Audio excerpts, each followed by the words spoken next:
Hello and welcome back to a messy desk here at Kooky Towers in the kookiest corner of YouTube.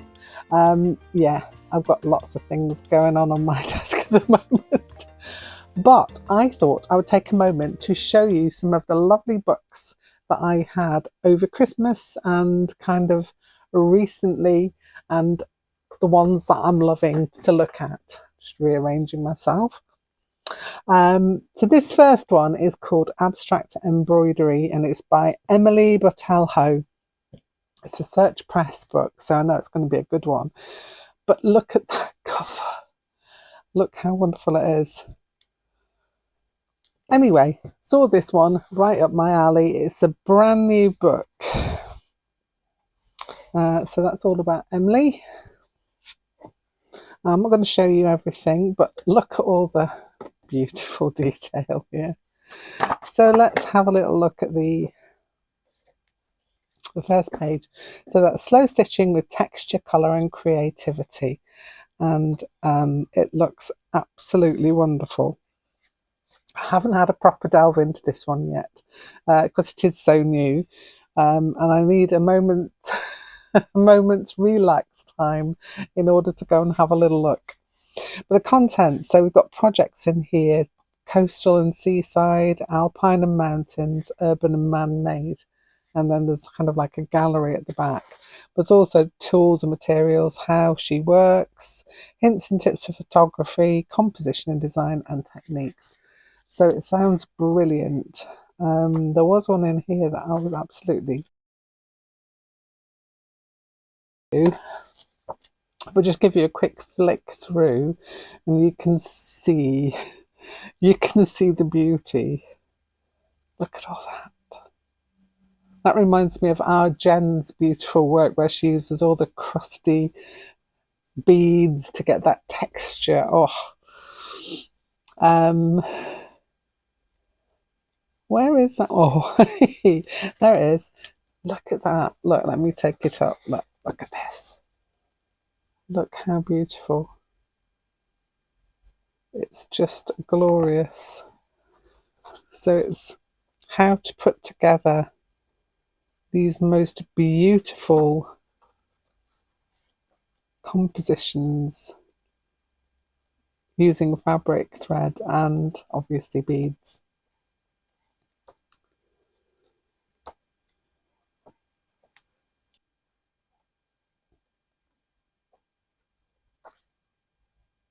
Isn't it lovely? So I really want to delve into that one, and it looks absolutely glorious and right up my street, and I'm sure it will be right up a lot of your streets as well. So that's it. That's Abstract Embroidery by Emily Botelho. And I hope I'm not butchering that name. I do apologise if I am. The next book I have to show you is Stitched Mixed Media by Jessica Grady. Trying to look at the publisher. This one is published by Crowwood Press. And you can see from the cover why I would want to look at this one. This is also a fairly new one.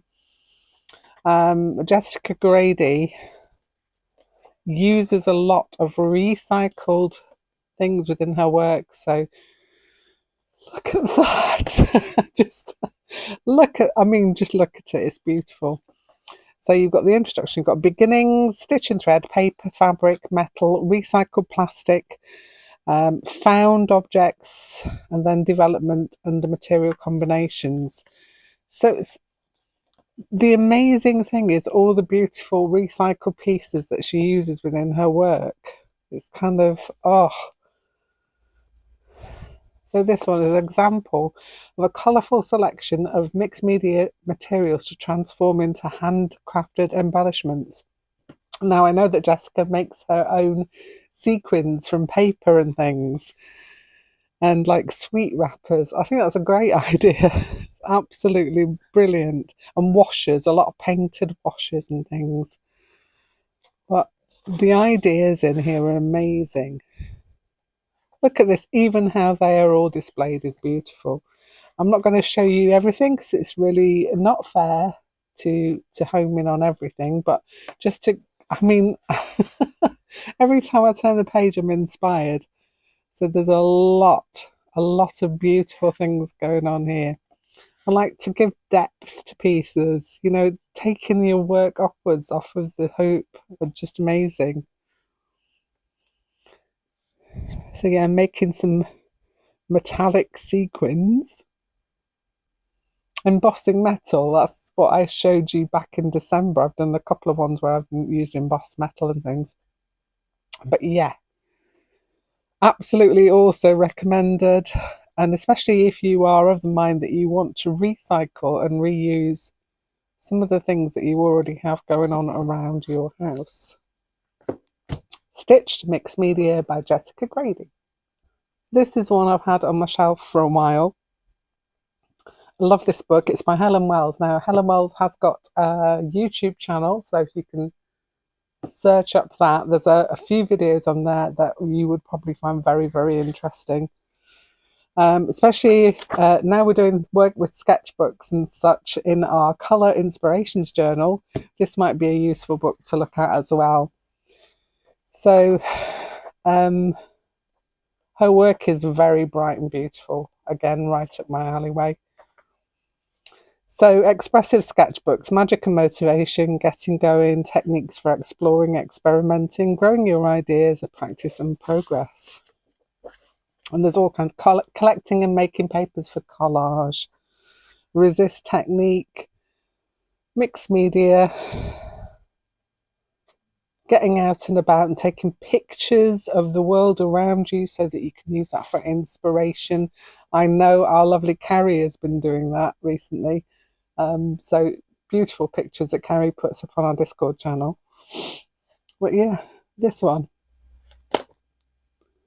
So is that broccoli? It is broccoli, isn't it? So yeah, just taking a piece of broccoli and sketching it out and then just adding different ways or trying to portray it in a different way. I think it's great. Time sketches, mark making, all the beautiful things.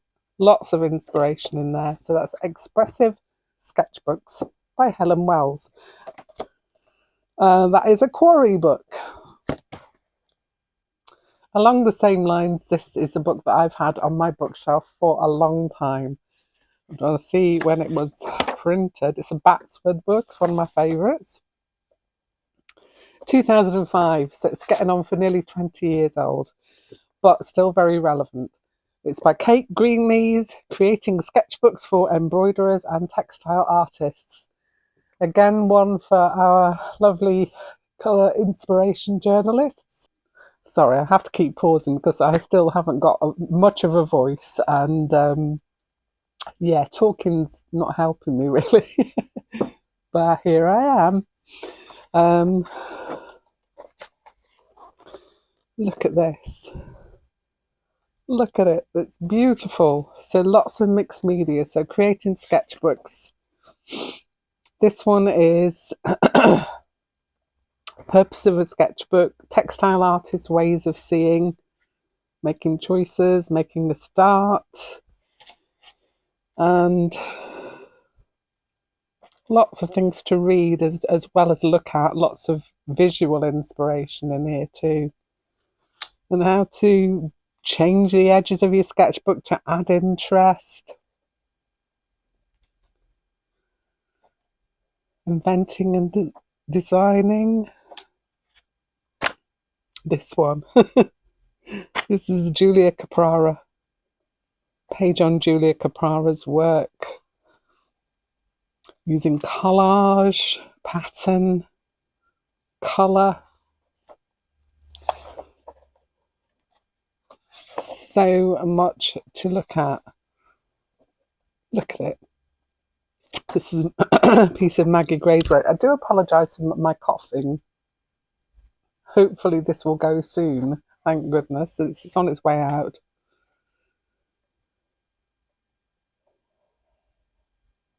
Looking at all the detail. Boot sketches. And mark making. So how lovely is that one? And that one is an older book, but very, very well worth it. This one is very much an ageless book. It can be for younger people. It can be for any age whatsoever. And I quite like books like this because they do spark your interest in more whimsical ways. So, journal sparks, fire up your creativity with spontaneous art, wild writing, and inventive thinking.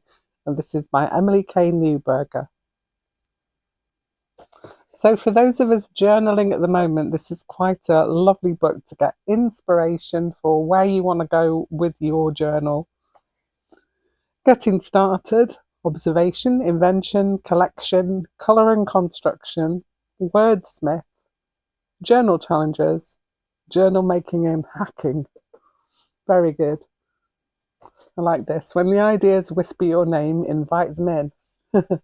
Be an idea collector. And that's basically what your journal is, isn't it? No rules journaling. Yes, I am all for that. Love it.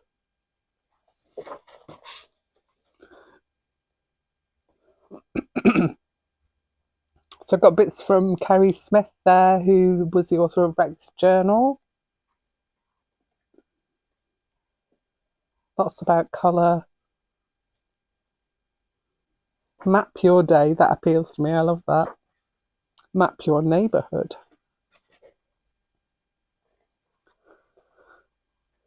Lots of drawing exercises. So cool. Making blobs into things. I love that. When I'm stuck for an idea, just make a few blobs and see what you can come up with.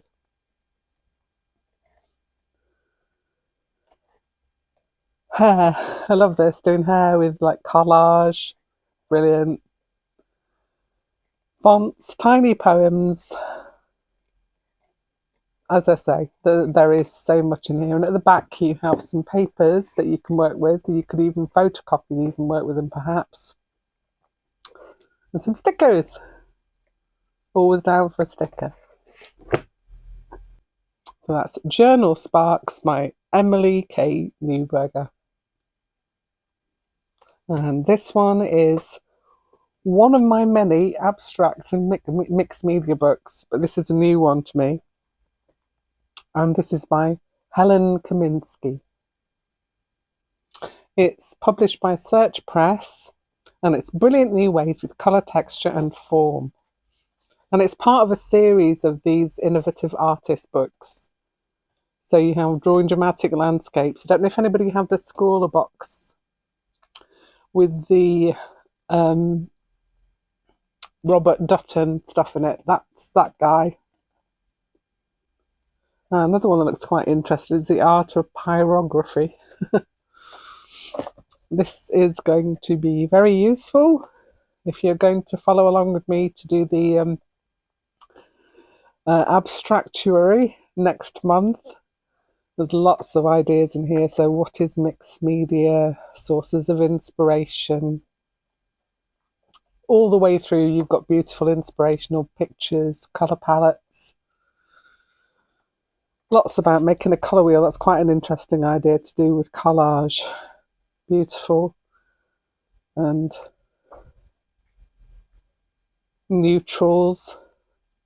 Rock strata is always a good one to go for, like when you're doing an abstract. Water. How to depict water in an abstract way. Playtime with Matisse. I think we've got one of those as our prompts, a Matisse prompt. So lots and lots and lots to look at there. With lots of inspirational pictures. I'm on starch and water-soluble water-soluble media background. It's just glorious. Colours in here are just amazing. Creating collage papers. Just a beautiful, beautiful book. So there we have it. So we have that one. We have this one. This one.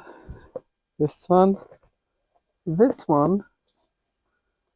And the other one that I have, which is now over the other side of the room. I'll go and grab it.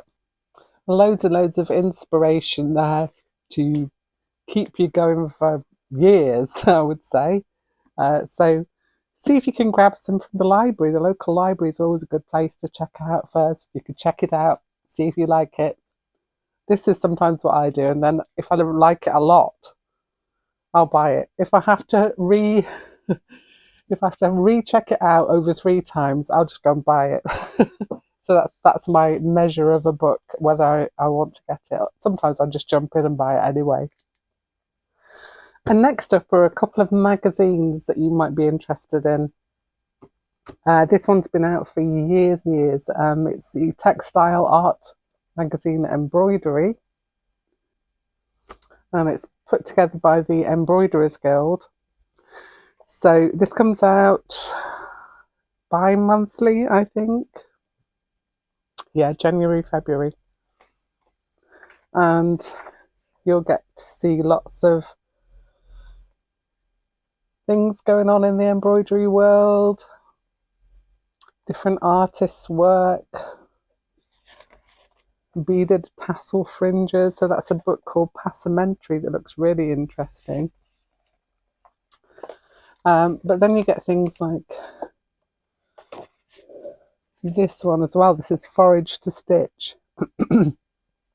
Beautiful, beautiful article on all kinds of stitchery. And this one is thread painted birds.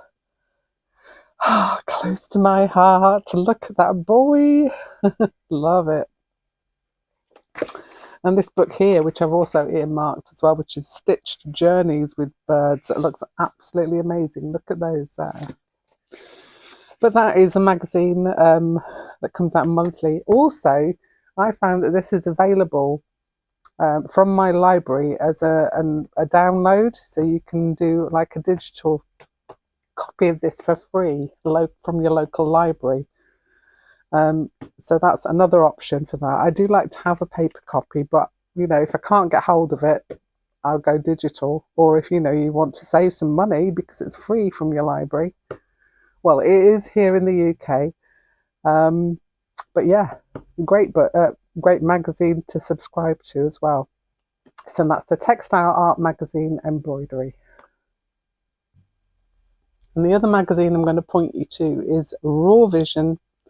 It is the Outsider Art or Art Brut magazine, and it's just fascinating. So many different articles. I was just listening to a program. I can't remember, John Sarkin, that's right. I was listening to a program about John Sarkin, and very interesting.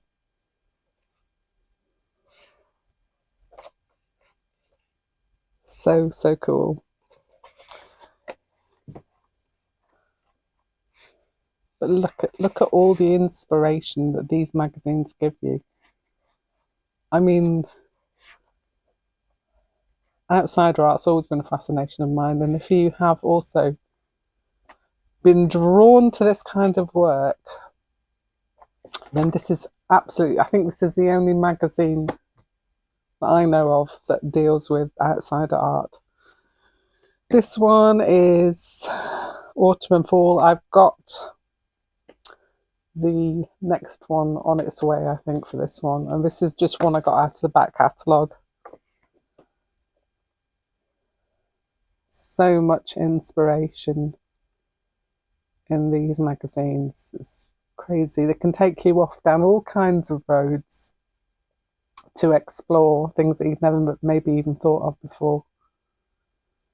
And it is absolutely fascinating to read the stories behind the artists. Look at this.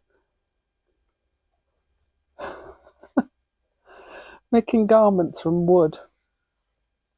It really does open your eyes to a lot of different things.